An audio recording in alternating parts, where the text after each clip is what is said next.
Hi everybody, I hope you are doing well. Today we will talk about how to fix or how to solve the problem of stuck on starting on Netflix. You will click on settings.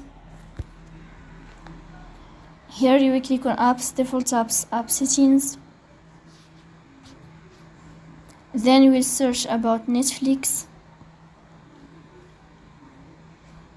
After that you will click on first stop and you will click OK.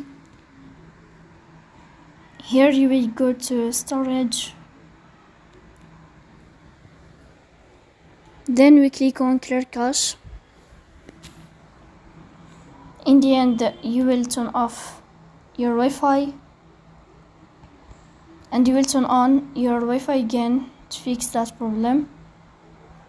So that's it. So don't forget to support us, bell icon, subscribe. See you next time in another video, and thank you for your watching and your attention.